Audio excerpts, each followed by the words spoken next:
celaka lah, biasa lah. Yang sekarang ni lah, sekarang ni berebut tahta, racun sana, bunuh sini, bawa maksiat masuk ke tanah haram. Sepatutnya dia ni jadi menjaga tanah haram, haraman, khadim al-haraman, menjaga dua tanah haram. Tapi jadi haram cadar. Ni harap sekarang ada betul realiti dia gitu. Tu tak cerita lagi bagaimana dia membenarkan Amerika Syarikat membina pangkalan tentera dia dan Saudi. Arab sekarang ni kosong.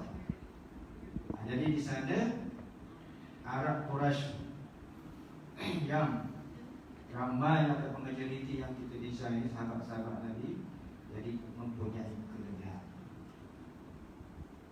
Dan bila cerita Arab ni bukan saja orang, kuda dia pun tuan-tuan lebih daripada kuda-kuda yang lain.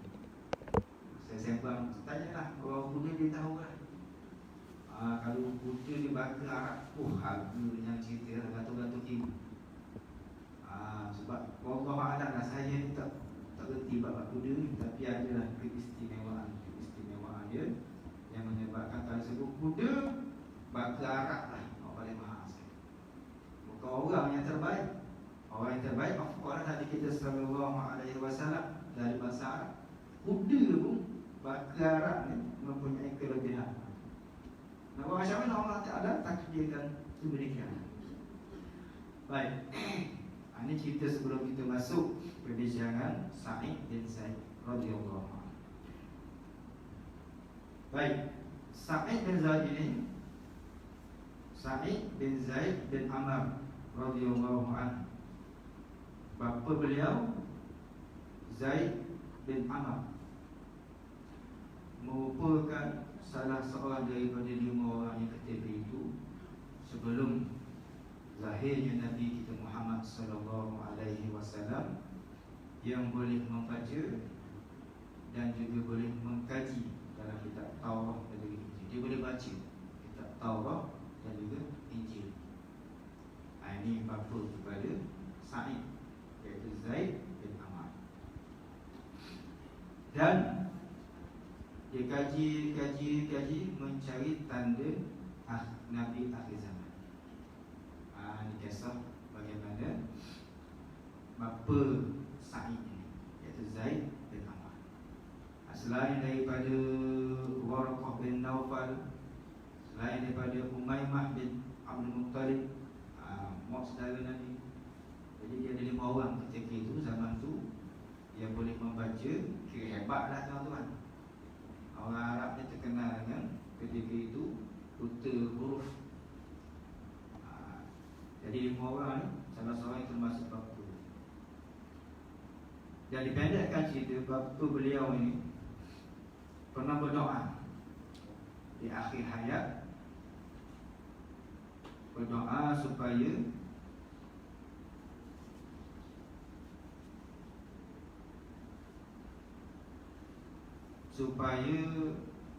anak ataupun keturunan beliau tidak terhalang daripada mendapat agama yang benar. Dia baca kitab Taurat Injil, mencari-cari agama yang benar. Dan dia berdoa, ya Allah, sesungguhnya Engkau telah mengharamkan aku, menghalangku daripada mendapatkan kebaikan agama ini, ya Allah.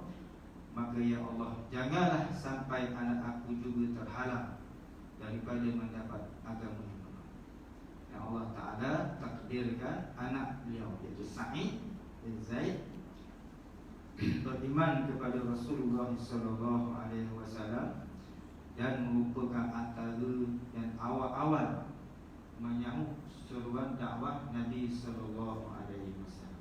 Ini pun poin bagaimana kelebihan para sahabat Nabi yang dijanjikan syurga. Sebab mereka ni as-sabiqunal awwalun. Itu kita bincang kelebihan. Maknanya apa? Antara orang-orang yang awal-awal menerima dakwah Nabi, yang sanggup menghadapi sebarang risiko yang telah kita bincang. Bagaimana yang lepas Sa'ad bin Abi Waqqas, sampai mak dia sendiri yang memboikot, buat mogok lapar. Sebab apa? Anak dia ni, iaitu Sa'ad bin Abi Waqqas, Itulah ikut Muhammad. Dia protes dengan cara mogok lapor. Macam-macam lah. Yang telah kita bincang yang lepas, bagaimana golongan yang awal memeluk Islam ini cabaran mereka sangat hebat. Tapi disebabkan oleh keimanan mereka yang sangat hebat, apa-apa cobaan, halangan, seksaan mereka tempuh, mereka hadapi. Hatta nyawa melayang banyak. Dan iman. Jadi antara yang awal-awal memeluk Islam ini ialah Sa'id bin Zaid yang kita bincang pada pagi. Baik. Bermacam-macam penderitaan yang dialami oleh Zaid, tetapi beliau merupakan orang yang sangat tabah. Dan Allah Subhanahu wa ta'ala memuliakan Sa'id bin Zaid ini sehinggalah menjadi asbab Islamnya Sayyidina Umar Al-Khattab. Sa'id bin Zaid berkahwin dengan adik kepada Sayyidina Umar Al-Khattab, iaitu Fatimah Al-Khattab. Jadi Sa'id ini adik ipar kepada Sayyidina Umar Al-Khattab, di mana selepas dia kahwin,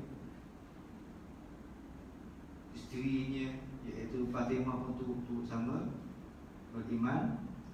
Dan suatu hari datang khabar mengajarkan mereka berdua ni ayat-ayat Al-Quran, membacakan ayat-ayat Al-Quran berkait dalam rumah Sa'id bin Zaid dan juga Fatimah. Jadi khabar ini jadi guru tuition. Zaman sekarang guru tuition lah. Dan dia beriman dengan Nabi, dia boleh baca ayat-ayat Quran, maka dia pergi rumah Sa'id bin Zaid jadi guru tuition. Sekarang dia baca Iqra, guru mengaji lah. Tak semena-mena datang Sayyidina Umar Al-Khattab yang ketika itu belum beriman. Kita bincang yang lepas, saya sebut dulu lagi sekali. Yang sebenarnya sebelum Sayyidina Umar pergi ke rumah adik Fatimah dan Sa'id ini, dia sebenarnya dalam perjalanan ke rumah Nabi sallallahu alaihi wasallam pergi bunuh. Sebab apa? Sebab dia mendapat berita bahawa pak saudara Nabi Hamzah bin Abdul Muttalib memukul Abu Jahal, geng dia tu. Jadi dia tutup diri lah. Dalam perjalanannya pergi ke rumah Nabi ni, orang tegur dia, Nu'aim tegur dia, Umum, bagaimana ni? Aku nak pergi Muhammad, bunuh dia. Sebelum kamu ni disama pada Sayyidina Umar, pergi ke rumah Muhammad ini, kamu settle di kamu dulu yang telah ikut Muhammad. Maka dia pun dia konak nak pergi ke rumah Nabi, konak pergi ke rumah adik dia. Sampai ke rumah adik dia, dia dengar orang suara khabar Sa'id sedang baca Al-Quran. Dia masuk dalam rumah, dia tanya Sayyidina Umar ni, kita faham lah, dia perwatakan ni seorang yang beken, kata orang kan, orang yang gedebel. Petik nama dia saja, kecut telur. Itulah perwatakan dia. Ini bisa hebatnya Sayyidina Umar Al-Khattab. Dia tanya dia, baca apa tadi? Baca apa tadi? Tak ada. Adik dia Fatimah kata, baca apa-apa? Tu baca. Kemudian dia tanya pula Sa'id, adik ipar dia, mana? Apa kamu baca tadi? Ini cerita bagaimana pengislaman Sayyidina Umar Al-Khattab. Jadi pendekkan cerita, kedua-duanya dipukul. Mula-mula dia berasah smackdown dulu adik ipar dia.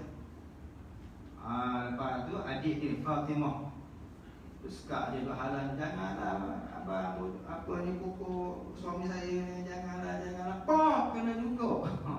Orang beken tuan-tuan. Ini Sayyidina Umar Al-Khattab berdarah Fatimah Al-Khattab ini adik. Sehinggalah dia main menyesal. Apalah, kenapalah aku ni pukul adik sendiri. Ni adik aku ni berkawalan. Kenapa aku pukul dia?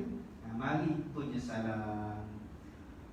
Maka ketika itulah Sa'id pun beri tunjuk Quran yang ditulis di atas kulit-kulit binatang, beri kepada Sayyidina Umar pada apa dia lah.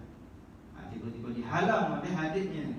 Jangan sentuh abang ni najis. Sebab perlu lagi Islam. Dan kembali apa tadi? Kemudian dibacalah dalam surah Taha.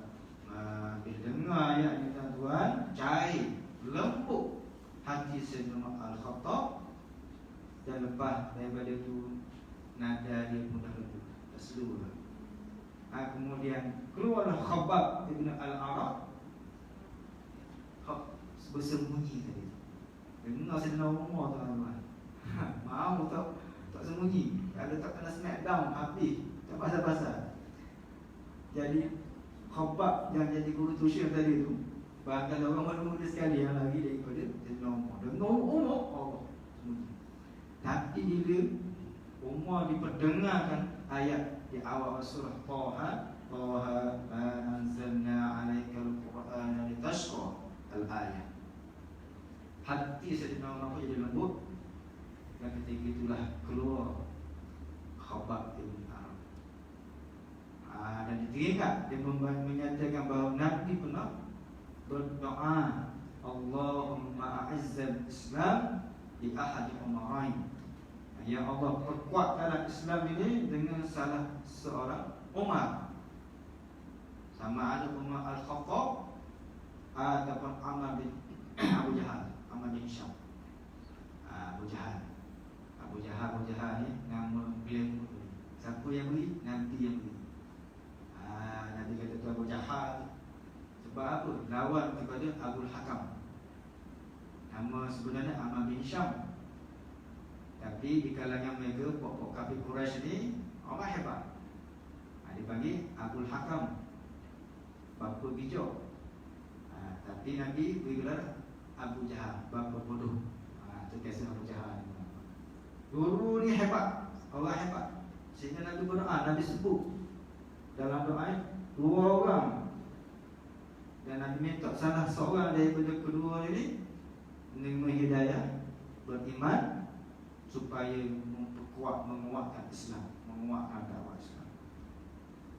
Sebab tu dalam kalangan kita ni untuk berdakwah semua sekali kena ada ciri-ciri orang yang macam pantang orang hina Nabi ada, yang bangun bangkit mempertahankan pribadi Nabi, kesucian agama Islam. Bila cakap saja ya musuh-musuh Islam, tak boleh dia musuh Islam. Kena ada orang yang macam Sayyidina Umar. Allah Ta'ala memilih Sayyidina Umar Al-Khattab. Kemudian direkakan cerita, diminta bawa ke rumah Nabi SAW. Dan direkakan lagi cerita, maka Islamlah Sayyidina Umar Al-Khattab dengan asbab Sa'id bin Zaid dan juga adik beliau Fatimah Al-Khattab. Ini Sa'id bin Zaid. Kemudian Sa'id bin Zaid ini terkenal juga dengan kepahlawanan. Ini kelebihan Sa'id bin Zaid. Yang dikatakan peperangan yang paling dahsyat dan hebat yang terlibat oleh beliau iaitu dalam perang Yarmouk. Ketika perang Yarmouk yang berlaku pada tahun ke-15 Hijrah, disertai seramai 24,000 orang tentera Islam. Mereka digerakkan oleh Sayyidina Umar Al-Khattab. 24,000 orang berhadapan dengan Rom yang jumlah angkatan tentera dia yang digerakkan oleh Hercules dengan jumlah 120,000 orang. Kira sendirilah 24,000 lawan 120,000, berkali-kali ganda. Dan dengan izin Allah Subhanahu wa Ta'ala, bala tentera yang disertai, yang turut disertai oleh Sa'id bin Zaid berperang melawan tentera Rom yang seramai 120,000 orang, berjaya mengalahkan tentera mana kekuatannya? Jawab dia, kekuatan iman. Kekuatan iman. Bukan kekuatan fizikal semata-mata. Fizikal tu fizikal lah. Tapi yang utamanya, asalnya ialah kekuatan iman. Kalau kita ikut logik akal, manalah nak menang tuan-tuan? Cuba kita comot 20,000 lah melawan 120. Berarti seorang kena hadap berapa? 5 orang. Kalau kita bergaduh ni tuan-tuan, metomo akan muatai ke, bayangkan dalam gelanggang kita seorang kena hadap, kena lawan 5 orang. Jawab dia kepo tuan-tuan, tak sampai seminit. Orang ni mari sipu, orang ni mari letup, orang ni mari kacau, orang ni jaga ni habis. Dia 5 orang tuan-tuan. Tak ada kita. Kita lawan kat tangan, pok. Kepo dulu. Bayangkan. Kalau ikut logik akal, tak menang. Dan banyak siri-siri peperangan dalam Islam ini, bagaimana Allah Subhanahu Wa Taala memberi kemenangan kepada tentera Islam, walaupun jumlah mereka ni sedikit, jauh lebih sedikit daripada musuh-musuh yang dihadapi. Jadi antara kekuatannya iaitulah kekuatan iman, amal dia. Banyak kita baca kisah-kisah dalam peperangan ini. Ada panglima perang bangun malam pergi cek kemah-kemah, tentera dia buat apa, kepala tentera dia buat apa, tidur kerong-kerong ke, ataupun bermunajat, qiyam, solat tahajud. Kan tidur kerong-kerong, pukul 3-4 pagi kerong-kerong lagi, 5 pagi pukul kerong-kerong lagi, jawab di balik awal. Itulah siti.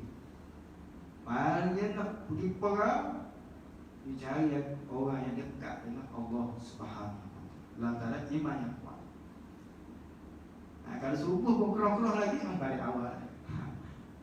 Dicari paling perang ni, kita baca siri-siri peperangan dalam Islam ni, dicari tentera yang hubungan dengan Allah Subhanahu Wa Taala sangat dekat. Malam bagaimana ruhban lain, orang yang kuat beramal ibadah. Siangnya jadi singa.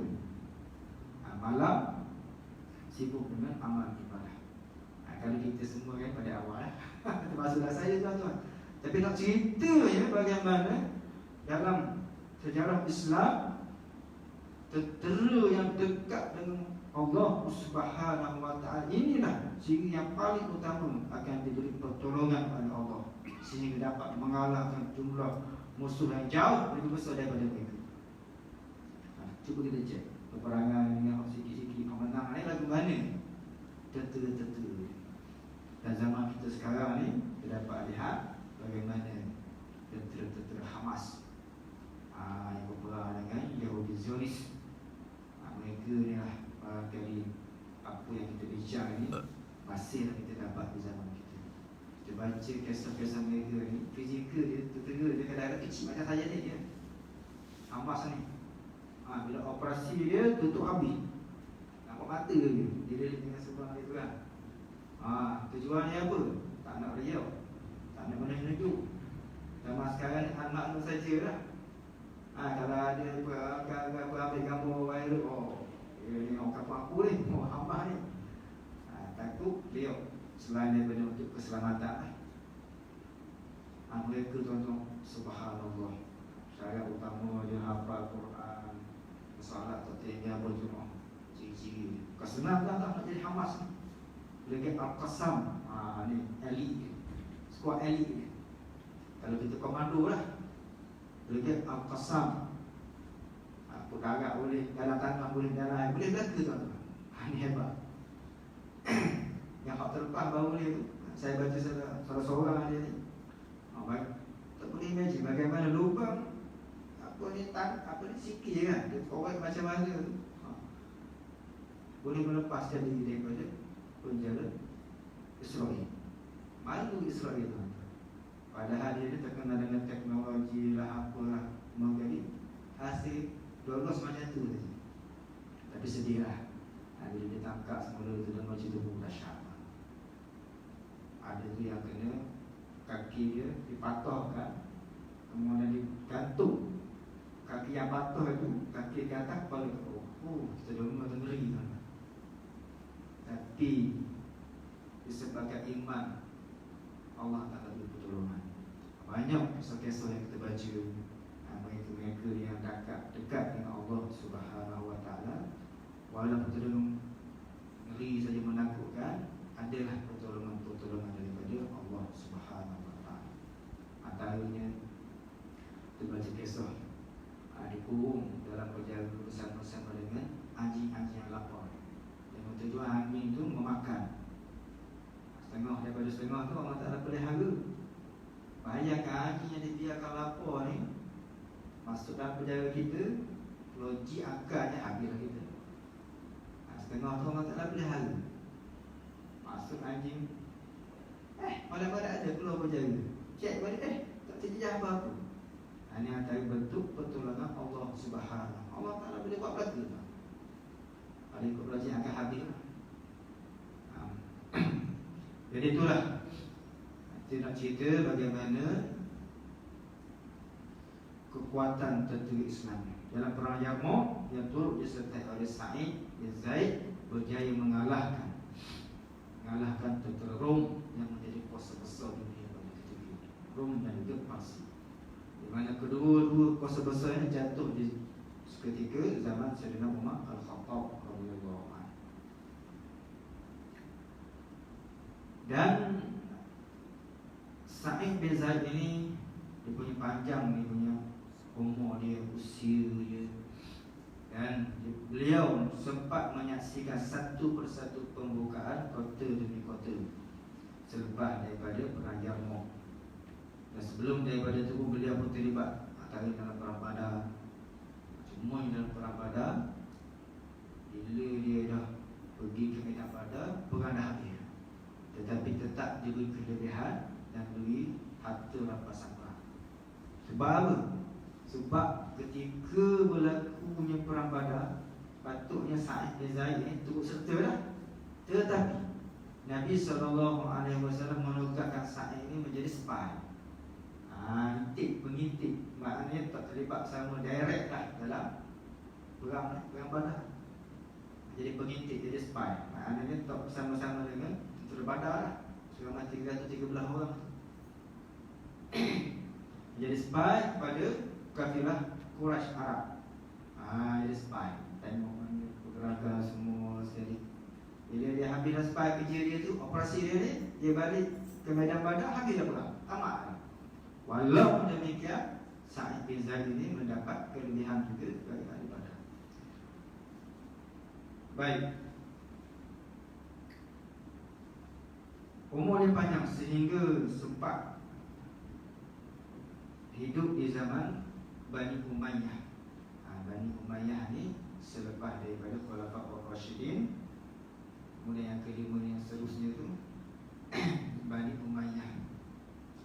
Baik, ketika Bani Umayyah ini, di zaman Bani Umayyah, ketika itu khalifahnya PM dia Marwan bin Hakam. Itu PM dia. Berlaku satu peristiwa di kota Madinah dan tidak pernah dibayang oleh Sa'id bin Zaid, di mana seorang wanita, Arwa binti Qais, perempuan ini telah menuduh Sa'id ini merampas sebahagian daripada tanah disebabkan perbatasan tanah antara kedua. Maknanya tanah Sa'id dengan Arwa bin Qais ini sebelah-sebelah. Tak semena-mena perempuan ini tuduh Sa'id ini masuk dalam tanah dia, gapah tanah dia, ambil sebahagian tanah dia. Difitnah lah.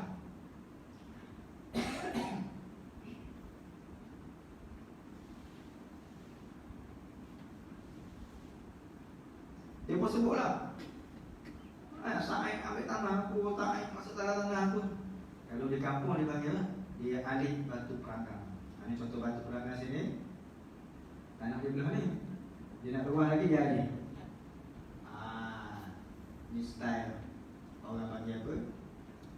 Ambil tanah orang. Lebih-lebih lagi kalau sebelah tanah dia tu turun tanah kelapa tak rugi. Siap lah. Tebal sikit. Jadi semakin luas.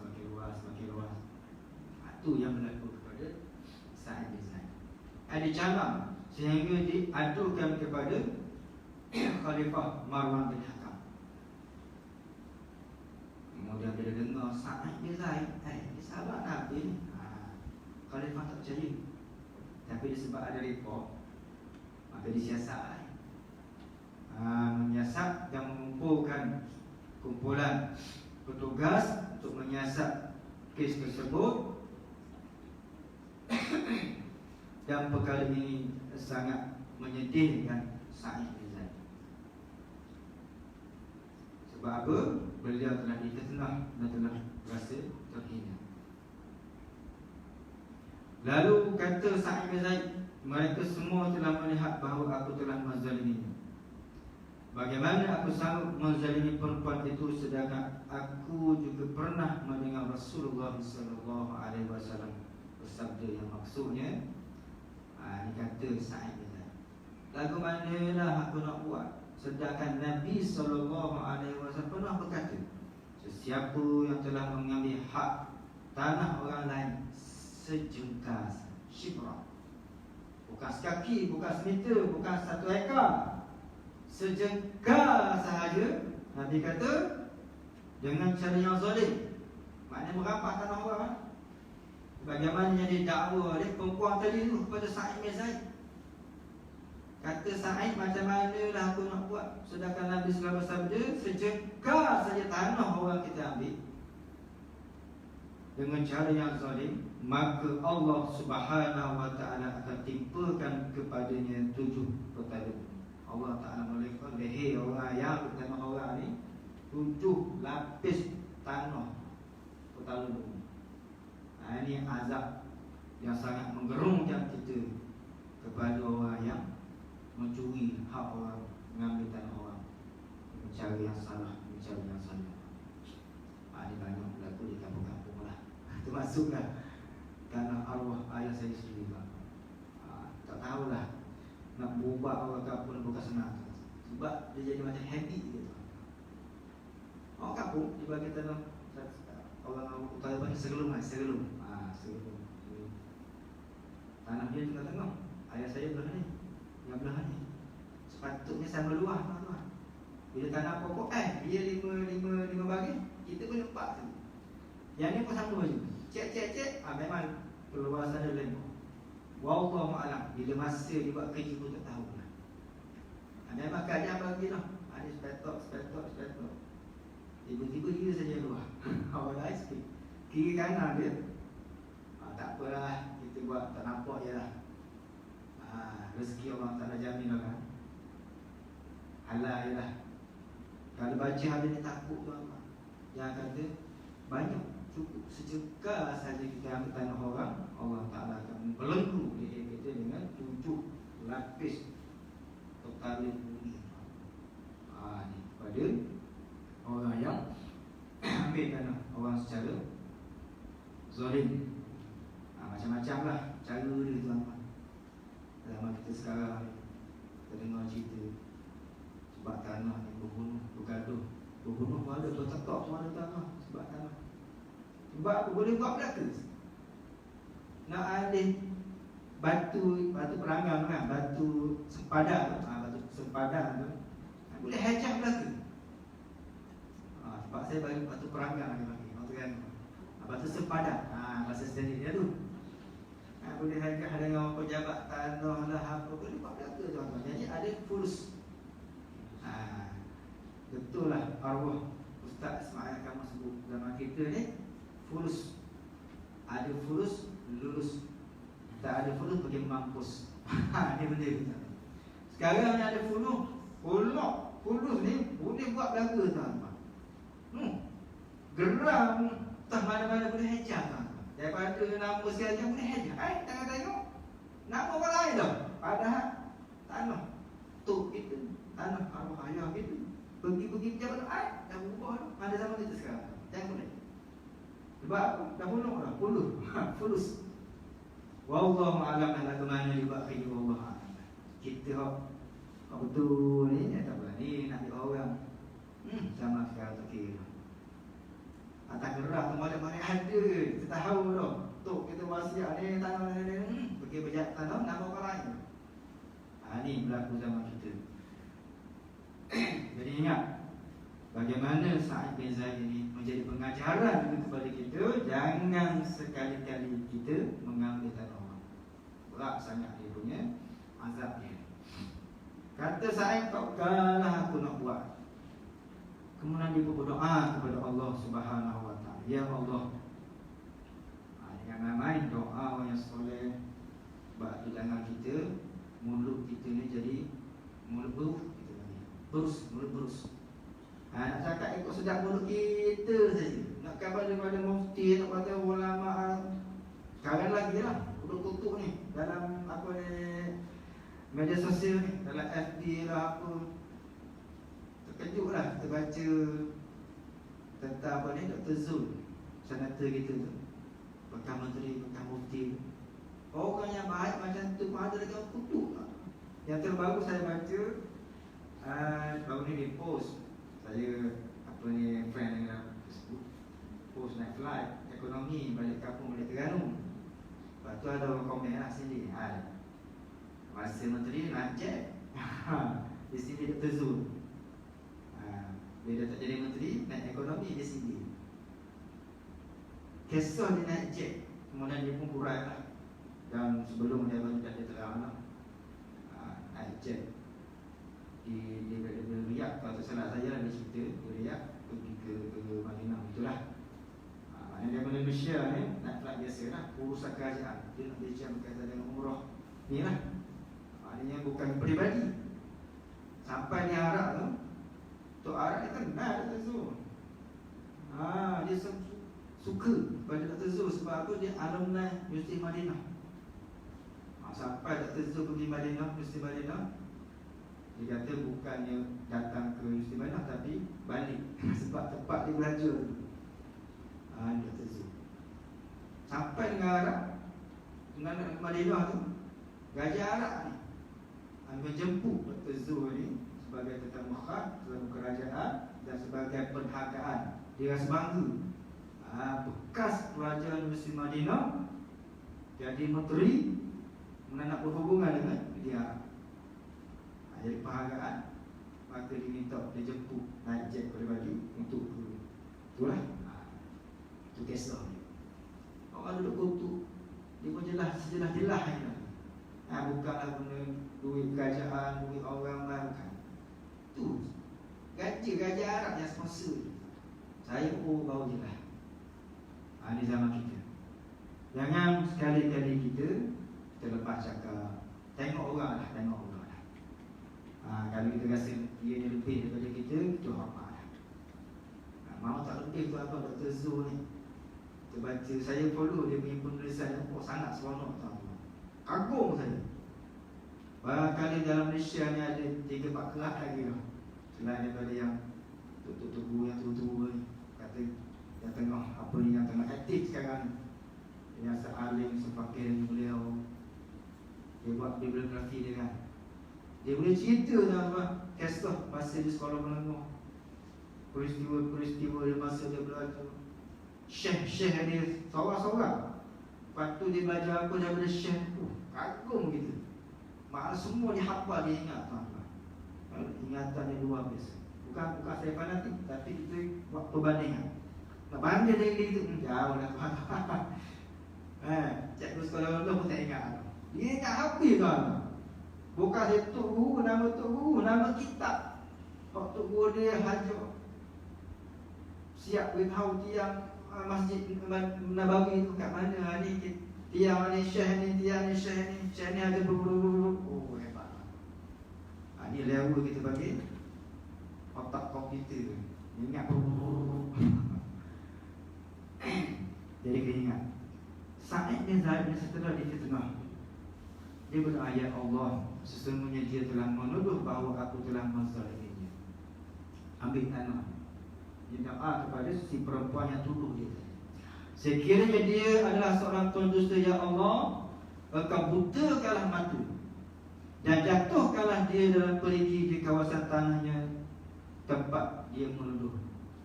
Zahirkanlah ya Allah akan kebenaranku dan bersihkanlah akan Marwah. Ini doa Sa'id bin Zaid, orang yang dekat dengan Allah Subhanahu wa taala, sahabat Nabi, orang yang soleh. Doa dia diperkenankan, mudah diperkenankan oleh Allah Subhanahu wa taala. Tidak lama kemudian wanita itu dibutakan matanya oleh Allah Subhanahu. Dan ketika berjalan, terjatuh ke dalam telaga tempat dia tuduh Sa'id bin Zaid ini ambil tanah dia. Maknanya apa? Allah Subhanahu wa taala telah memperkenankan, memakbulkan doa Sa'id bin Zaid. Ini salah seorang sahabat Nabi yang Allah Taala perkenankan doa. Matilah wanita itu sebagaimana doakan, buta mata dan mati dengan cara jatuh ke dalam perigi, dalam telaga. Ini abang mamai dengan doa-doa orang-orang yang soleh. Jangan sekali-kali kita menghina dia, menjatuhkan maruah dia. Ini nama kita sekarang, Masya Allah. Tak tahulah macam mana kita nak baiki masyarakat kita yang sangat-sangat teruk. Dia komen tu Allah Rabbi dengan perkataan-perkataan yang ayat-ayat yang tak masuk akal lah, kita kata. Tak masuk akal. Komen. Jadi inilah zaman yang kita hidup, dan kita kena beringat dengan kisah Sa'id bin Zaid ini. Doa dia diperkenankan oleh Allah Subhanahu wa taala. Dan Sa'id bin Zaid ini meninggal di tahun 51 Hijrah dan kemudian dikebumikan di Madinah, di kota Madinah. Jadi itulah tuan-tuan sedikit muslimin muslimat, sedikit kisah Sa'id bin Zaid ini yang tidak berapa banyak riwayat dibanding sahabat-sahabat yang apa banyak riwayat.